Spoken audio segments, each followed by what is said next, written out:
औज़ुबिल्लाहि मिनश्शैतानिर्रजीम बिस्मिल्लाहिर्रहमानिर्रहीम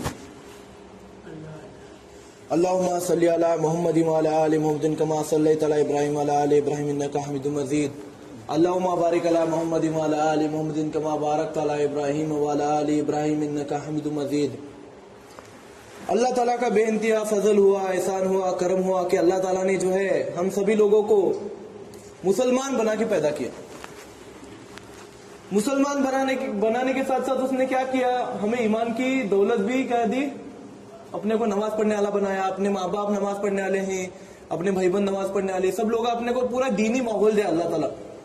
कुछ लोगों को दीनी माहौल नसीब नहीं होता, वो लोग क्या होते हैं, गैरों में घुसते, गैरों के अंदर घुल मिल जाते। लेकिन अपने को अल्लाह ताला क्या करे, दीन के माहौल के अंदर ढाला। और उसके साथ साथ अल्लाह ताला का एक और सबसे बड़ा फजल और करम यह हुआ कि हमें हिंदुस्तान जैसे देश के अंदर अपने को पैदा करे। हिंदुस्तान का मुसलमान जो है दुनिया में सबसे सुखी मुसलमान है। अगर तुम्हें बाहर के देशों के साथ हिंदुस्तान के मुसलमानों को अगर कंपेयर करोगे तो ये बात मालूम पड़ेगी कि मुसलमान हिंदुस्तान के जितना सुख में, जितना स्वातंत्र है हिंदुस्तान के मुसलमानों को, उतना स्वातंत्र बाहर के मुसलमानों को नहीं है। यहाँ तक कि सऊदी कंट्रीज के भी मुसलमानों को नहीं है, पाकिस्तान में भी नहीं है, कहां पर भी नहीं है। जितना स्वातंत्र हिंदुस्तान के मुसलमानों को है उतना स्वातंत्र कौन से भी देश के मुसलमान को नहीं है। तो आज जो है जुम्मा का पाक दिन भी है और उसके साथ साथ शिवाजी महाराज की जयंती भी है। तो आज मैं थोड़ा अलग टॉपिक पर बयान देने वाला हूं। यहाँ पर कुछ लोगों का क्या लगता, बहुत कट्टरवादी लोग हैं आज दुनिया में, है ना। तो ये कट्टरता कहां से आई, है ना। रसूल सल्लल्लाहु अलैहि वसल्लम, एक वाकया है रसूल सल्लल्लाहु अलैहि वसल्लम का छोटा सा, कि रसूल सल्लल्लाहु अलैहि वसल्लम ने क्या किया, एक काफिर की जो है मौत जा रहे थे, बोलते एक गैर कौम के आदमी की मौत जा रहे थे। तो रसूल सल्लल्लाहु अलैहि वसल्लम अपनी जगह से उठे बोलते और दुआ करे बोलते उसके हक में। तो सहाबी सब देखने लगे, सहाबी बोले रसूल सल्लल्लाहु अलैहि वसल्लम वो तो गैर कौम का आदमी है, गुनहगार है, उन्हें अपने को इतना ज्यादा सताता, फिर भी आप क्यों दुआ कर रहे हैं उसके अस्तर उसके हक में। तो रसूल सल्लल्लाहु अलैहि वसल्लम ने क्या फरमाया पता है क्या? रसूल सल्लल्लाहु अलैहि वसल्लम ने फरमाया कोई भी रहने दो, ये मेरा उम्मती है। कोई भी मजहब गलत नहीं रहता। रसूल सल्लल्लाहु अलैहि वसल्लम की कही हुई बात है ये कि कोई भी मजहब जो है गलत नहीं रहता, उस मजहब पर चलने वाले लोग गलत रहते। कोई भी मजहब गलत नहीं रहता, उस मजहब पर चलने वाले लोग गलत रहते, है ना। अभी कौन सा मजहब बोलता क्या लोगों को काटो, लोगों को मारो, खून बहाओ, बोलता क्या कौन सा मजहब? वो हिंदू रंदे, क्रिश्चियन रंदे, ईसाई रंदे, सिख रंदे, कोई भी मजहब रंदे, हर मजहब में क्या प्रमोट करने ले? शांति, शांतता रहना, अहिंसा रहना, चोरी मत करो। हर मजहब में क्या बोली? चोरी मत करो। हर मजहब में क्या बोली? जीना मत करो। हर मजहब में क्या बोली? आंखों का पर्दा करो। हर मजहब में क्या बोली? इज्जत से रहो, झूठ मत बोलो, बोली या नहीं? हर मजहब में क्या बोली? अल्लाह को याद करो। भले वो अलग अलग नाम से बोलते कि नहीं, कहां पर बोलते गॉड को याद करो, कहां बोलते भगवान को याद करो, कहां बोलते अल्लाह को याद करो, कहां बोलते गुरुद्वारे में जाओ, कहां बोलते मस्जिद में जाओ, कहां बोलते मंदिर में जाओ, दरगाह में जाओ, है ना। सबका अलग अलग है, लेकिन क्या है, सेम पैटर्न है।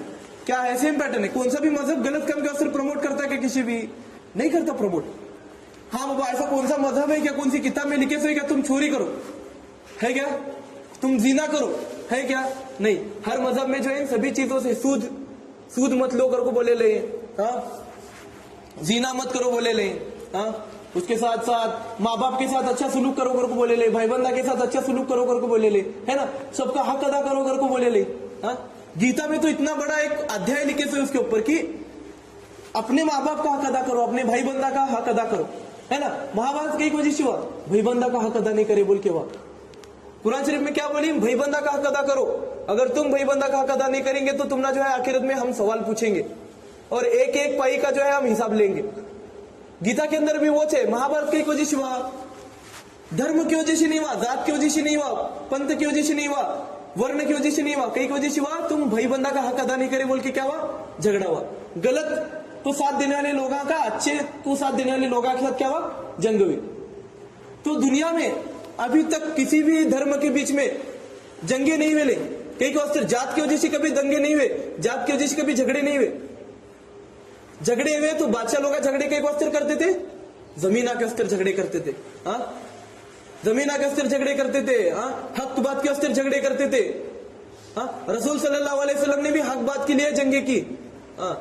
हसन हुसैन हक बात के वास्ते शहीद हुए, धर्म के वास्ते उन्होंने ये नहीं करे। आज जो है दुनिया भर में लोग जो है ना धर्म की व्याख्या बदले ले, धर्म और अधर्म की व्याख्या जो है बदले ले। लोगों को धर्म मतलब अभी क्या लग रहा, जात। मैं हिंदू हूं, मैं मुसलमान हूं, मैं सिख हूं, मैं ईसाई हूं। लोगों को धर्म का मतलब क्या लगता है, यह है। धर्म मतलब क्या है मालूम है क्या? धर्म मतलब ये बात है कि धर्म मतलब नेकी के रास्ते पर चलना, अल्लाह को याद करना, हर एक का हक अदा करना, माँ बाप की खिदमत करना, चोरी नहीं करना, झूठ नहीं बोलना, सच्चाई और अच्छाई के रास्ते पर चलना, नेक रास्ते से जो है अपने पूरे अच्छा हुकूमत करना, लोगों के ऊपर सरपरस्ती रहना, लोगों अपने को अच्छा बादशाह कहना, लोगों के अच्छे तरीके से अपन खिदमत करना, अपने के लिए ताकत है तो उसका अच्छे तरीके से इस्तेमाल करना, रिश्वत नहीं लेना। ये सब क्या है, धर्म है। अधर्म मतलब रिश्वत लेना, माँ बाप का हक अदा नहीं करना, माँ बाप को गालियां देना, भाईबंदा का हक अदा नहीं करना, अल्लाह को याद नहीं करना, भगवान को याद नहीं करना, मस्जिदों में नहीं जाना, लोगों का हक मारना, चोरा चकारी करना, चुगली करना, गीबत गाना, ये अधर्म है। तो इस अधर्म के खिलाफ जो है जंग हुई थी महाभारत की। लोगों क्या लगता, पहले जमाने में जो है जंगा के वास्ते होते थे, जात पात के वास्ते होते थे।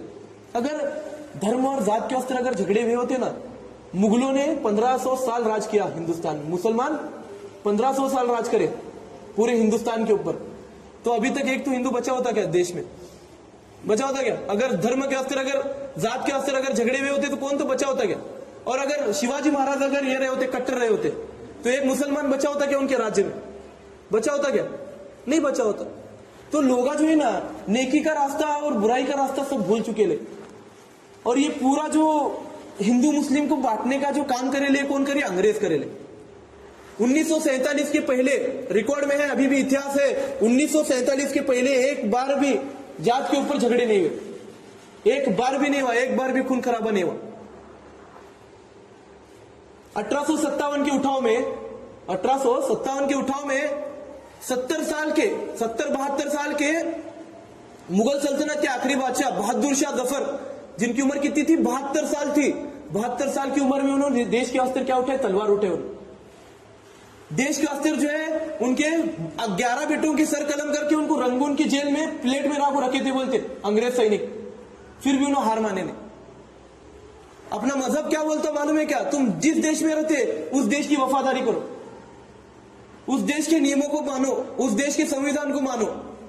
और अपना संविधान क्या बोलता? तुम्हारा जो मजहब है उस मजहब को मानो, उस मजहब की किताबों को मानो। तो लोगों का गैर लोगों को कहीं सुनने का पुन, झगड़े कहीं करने का पुन।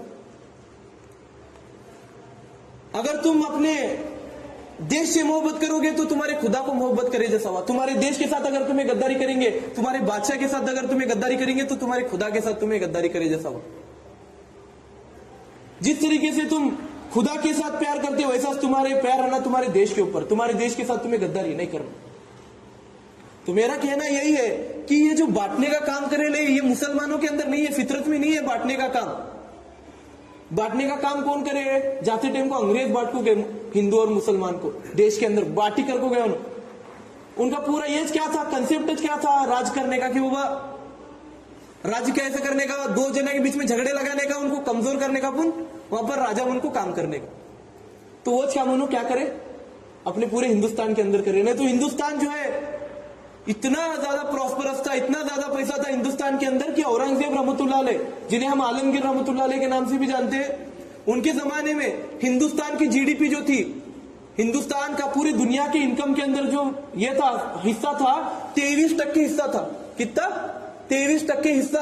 औरंगजेब रहमतुल्लाह अलैह की इनकम उतनी ज्यादा थी कि 23% हिस्सा दुनिया के इनकम का सिर्फ हिंदुस्तान से जाता था बोलते। और आज हिंदुस्तान के इनकम पूरी दुनिया में हिस्सा कितना है? -23 है। कितने सालों के बाद? 400 सालों के बाद जो है जीडीपी 23% से डायरेक्ट -23 पर गई। आज क्या करते? मुसलमानों को क्रिटिसाइज करते, मुसलमान क्या दिए हिंदुस्तान को बोल के। अरे 1857 के उठाव के अंदर न जाने कितने उलमाओं को जो है फांसी पर लटकाया गया। चांदनी चौक में, पूरी दिल्ली में ऐसा एक भी पेड़ नहीं बचा था बोलते जहां पर उलमा को लटकाया नहीं गया था। ऐसा एक भी पेड़ नहीं बचा था जहां पर किसी मुसलमान उलमा को जो है लटकाया नहीं गया था मार के। 1857 के उठाव में जितना हिंदुओं ने साथ दिया है उतना ही मुसलमानों ने साथ दिया है, उतना ही क्रिश्चियनों ने साथ दिया है। हर समाज के लोगों ने एकजुट होकर 1857 का उठाव लिया। अगर कुछ गद्दार अगर उस वक्त मदद किए होते, कुछ गद्दारों ने अगर पार्टी नहीं बदली होती तो हिंदुस्तान 1857 में जो है आजाद हुआ होता। लेकिन कुछ गद्दारों ने जो है अंग्रेजों का साथ दिया और 1857 का उठाव जो है फेल हुआ। बहादुर शाह जफर गिरफ्तार हुए और जो है पूरा 1857 का उठाव जो है बंद हो गया। तो मेरा कहना क्या है, अभी जो है पूरा ऑफ टॉपिक जा रहा, मैं जुम्मा के दिन ये बयान नहीं करना, लेकिन रसूल सल्लल्लाहु अलैहि वसल्लम कट्टरता के पूरे खिलाफ थे। आज से मैं 1000 साल पुरानी एक बात बताना चाहता हूं, बगदाद की बात है। रसूल सल्लल्लाहु अलैहि वसल्लम बोल के गए उनके विसाल के पहले, मुसलमान की जंग किसी और कौम से नहीं है, मुसलमान की जंग जो है खुद से है। मुसलमान की जंग किसी दूसरे कौम से नहीं है, मुसलमान की जंग खुद मुसलमान से है। बगदाद में आज से 1000 साल पहले 20 लाख की आबादी थी। बोलते कितनी? 20 लाख की आबादी थी। वहां पर फिरका परस्ती इतनी बड़ी थी, इतना ज्यादा फिरका परस्ती में थे लोग। फिरकों के चक्कर में सिया, सुन्नी, तबलीग, ये वो फलाना ढिमकाना, ये सब बातें को एक में झगड़े कर रहे थे, एक दूसरे के सर कलम कर रहे थे, एक दूसरे में कत्लेआम चल रहा था। तो अल्लाह ताला क्या करे, उनके ऊपर आजाब मुसल्लत करे। जंगीज खान का एक सेनापति, मंगोलियन सेनापति जो है वहां पर गया अपनी सेना को लेकर और 15 लाख की आबादी को कत्ल करे। कितनी? बगदाद की 20 लाख की आबादी में से 15 लाख लोग कत्ल करे। इतना खतरनाक मंजर था कि अगर कोई मंगोली आदमी रास्ते से गुजरता और उसे अगर कोई आदमी मुसलमान अगर दिखता रास्ते पर, 40 मुसलमान, एक किस्सा है, 40 मुसलमान रास्ते पर रुके थे बोलते। तो मंगोलियन सैनिक जा रहा था, उसके पास तलवार भी नहीं थी। उनके बोला तुम यहां पर रुको, मैं तलवार लेके आता, तुम्हारा सर कलम करता। बोले उन्हें भाग को भी नहीं गए बोलते। उन्हें आया 40 जने की गर्दना उड़ाया। उतना खौफ का माहौल था। कई वजह से हुआ, मुसलमानों की गलती की वजह से हुआ। अपने आप में झगड़े कर रहे लोग। कट्टरता इतनी बड़ी सो है कि मुसलमान की जंग जो है मुसलमानों को से दूसरे के साथ जंग नहीं कर रहे। अपनी जो लड़ाई है वो अपने मजहब के अस्तर नहीं है, अपने देश के अस्तर नहीं है, अपनी लड़ाई जो है खुद के अस्तर है फक्त। अरे इन्हें तबलीग का है, इन्हें 11 का है, इन्हें 12 का है, ये है, फलाना है, ढिमकाना है। रसूल सल्लल्लाहु अलैहि वसल्लम फिरका परस्ती के पूरे खिलाफ थे। उन्हें कट्टरपंथी पसंद नहीं थी उनको। जो आदमी कट्टर है उन्हें नहीं। इस्लाम ये मजहब जो है ये प्यार का मजहब है। इस्लाम क्या है? मोहब्बत का मजहब है, प्यार का मजहब है। अपने मजहब में नाहक किसी को तकलीफ देना हराम बोले ले। अपने मजहब में क्या बोली? नाहक तुम किसी जानवर को पत्थर भी मत मारो बोले ले। क्या? नाहक किसी जानवर को पत्थर तक न को मारो बोले ले। तो फिर इंसान को मारने की बात तो बहुत दूर गई, बहुत ज्यादा दूर गई इंसान को मारने की बात। और आज मुसलमानों का नाम जो है खराब है पूरे मार्केट के अंदर। तो मैं ये कह रहा था कि अगर पहले जंगे अगर धर्म के ऊपर, जात के ऊपर अगर जंगे हुई होती तो आज ना ही एक मुसलमान बचता और ना ही कोई हिंदू बचता। सरेआम कत्लेआम होते, सरेआम लोग मारे जाते, कोई भी नहीं बचता है क्या? नहीं, कौन बचा होता क्या? आज लोग जो है महाराज का नाम लेको मुसलमाना का बदनाम करते, टीपू सुल्तान का नाम लेको मुसलमाना हिंदुआ को बदनाम करते। वो चलो है, इन्हों इधर से पत्थर फेंकती, उन्हें उधर से पत्थर फेंकते, इन्हें इधर से बातें सुनाती, उन्हें उधर से बातें सुनाती। अरे ऐसा नहीं था पहले जमाने में। इतना ज्यादा भाईचारा था लोगों में, इतना ज्यादा भाईचारा था जिसकी कोई हद नहीं है। ये सब कौन कर रहे? अपने बीच में झगड़े लगा को जो है ना दूसरे लोग का फायदा उठा रहे उसका। पहले अंग्रेज उठा रहे थे, अभी अपने नेता लोग उठा रहे। राजा का काम क्या रहता? डेवलपमेंट के बारे में बात करना।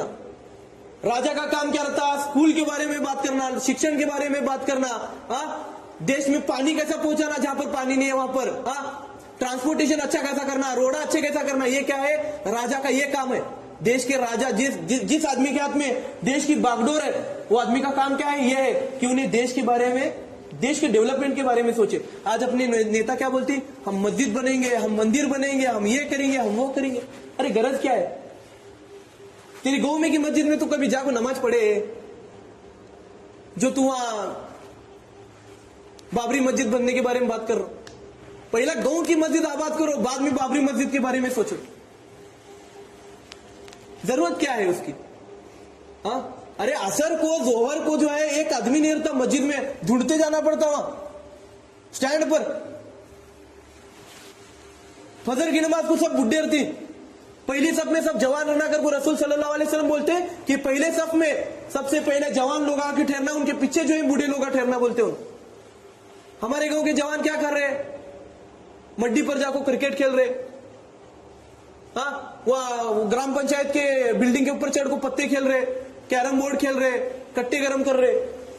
ये बात मैं नहीं बोलना, मैं मुझे गलत है मैं बात बोलना, लेकिन बुरा लगता। मस्जिद में अपने को कितनी बदुआ देती होंगी अपने गांव को। आज मुसलमान की हालत इसीलिए खराब है कि मुसलमान जो है कट्टे गरम करने में बिजे।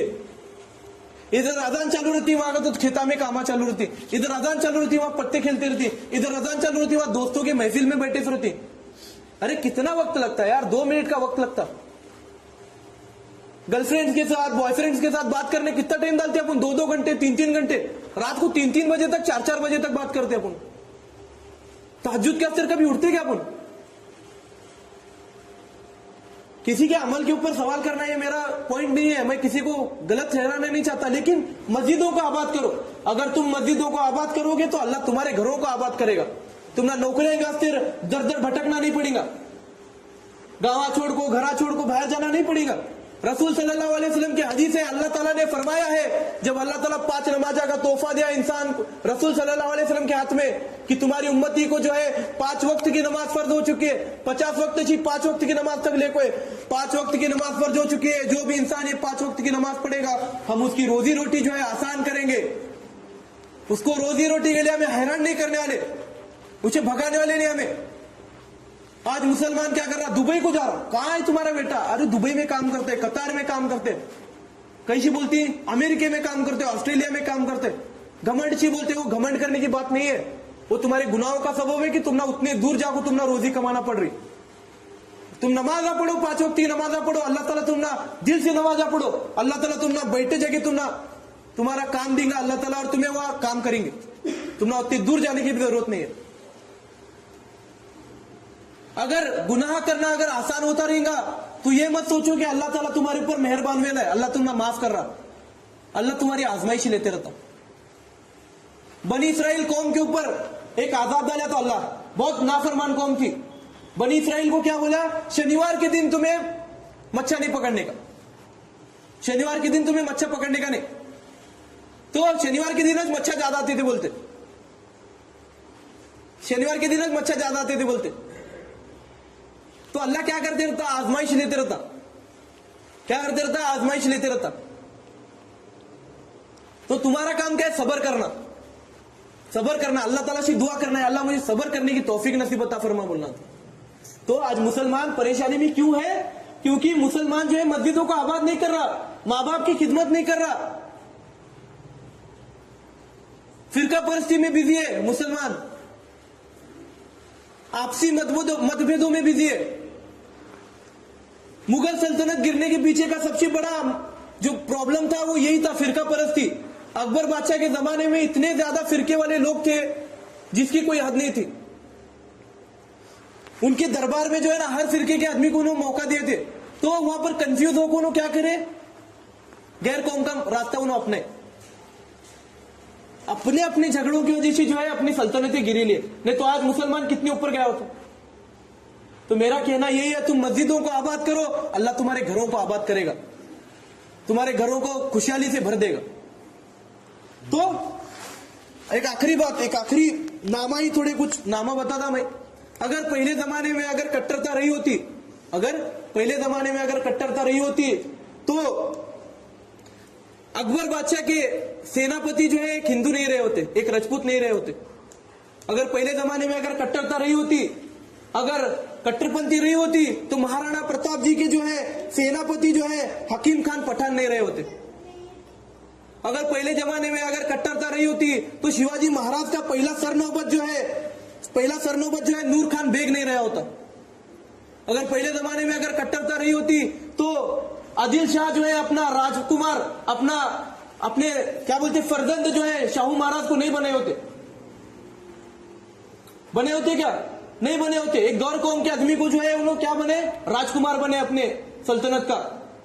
अपने सल्तनत का वाली बने। कौन? आदिल शाह बादशाह। अपने को यह मालूम पड़ता कि बाबा अपने तरफ जो है अपने हिंदू के दोस्त क्या बोलते हैं, अरे अपने को कई के बारे में छुड़ाते, अफजल खान के बारे में छुड़ाते। लेकिन शिवाजी महाराज को जो है प्रतापगढ़ के ऊपर मारने का कट कौन रचे थे? उनके लोग रचे थे। कृष्णा जी कुलकर्णी बोल के एक आदमी रचा था, ब्राह्मण था, उन्हें जो है कट रचा था शिवाजी महाराज को इसके ऊपर मारने का, प्रतापगढ़ पर मारने का। तो क्या कर रहे? वहां से चालू है 1947 के बाद जो है कट्टरता चालू हुई, हिंदू मुसलमान के बीच में झगड़े चालू है, भारत पाकिस्तान हुआ।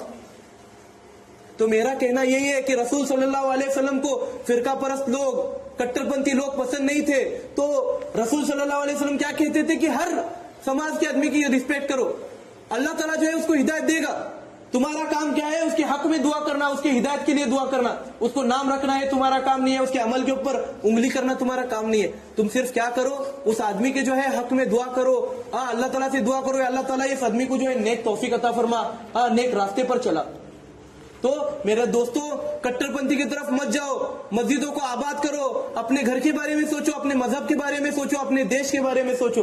अपने अपने में जंग मत करो, अपने अपने में झगड़े मत करो, अपने अपने में बहस मत करो, क्योंकि कट्टरपंथी जो है आखिर में जो है वबाल की तरफ लेको जाती, जहन्नुम का रास्ता अपने वास्ते खुलती, जहन्नुम का दरवाजा अपने वास्ते खुलती। इस्लाम जो है मोहब्बत का धर्म है, लोगों में मोहब्बत फैलाओ, लोगों के अंदर जो है मोहब्बत की बातें फैलाओ, मोहब्बत के बारे में बताओ, कट्टरपंथी मत फैलाओ मेरे दोस्तों, कट्टरपंथी मत फैलाओ। तो मेरी अल्लाह ताला से यही गुजारिश है, यही दुआ है कि अल्लाह ताला जो है हमें दुनिया भर में जो है इस इस्लाम के धर्म को, इस मोहब्बत के मजहब को जो है फैलाने की तौफीक नसीब अता फरमाए। सभी लोगों के दिलों में जो है ये जो नफरत है, ये जो कट्टरता है, ये सभी कट्टरता को, नफरत को जो है दूर फरमाए अल्लाह, और सभी लोगों के दिलों में एक दूसरे के लिए रिस्पेक्ट और मोहब्बत जो है वापस लाए अल्लाह। तो अल्लाह ताला कहने सुनने से ज्यादा अमल करने की तौफीक नसीब अता फरमाए। आज जो है मैं ऑफ टॉपिक पर बात करें, मुझे माफ करो। अगले जुमा में जो है अपन अपना जो रेगुलर जो बयान है वो चालू रखेंगे। अल्लाह ताला कहने सुनने से ज्यादा अमल करने की तौफीक नसीब अता फरमाए। सुभान अल्लाह बिहम्दी, सुभानकल्लाहुम्मा बिहम्दिका, नशहदु अन ला इलाहा इल्ला अंता, नस्तगफिरुका व नतूबु इलैक। सुभान रब्बिका रब्बिल इज्जति व सलामुन अलल मुरसलीन वल्हम्दुलिल्लाहि रब्बिल आलमीन।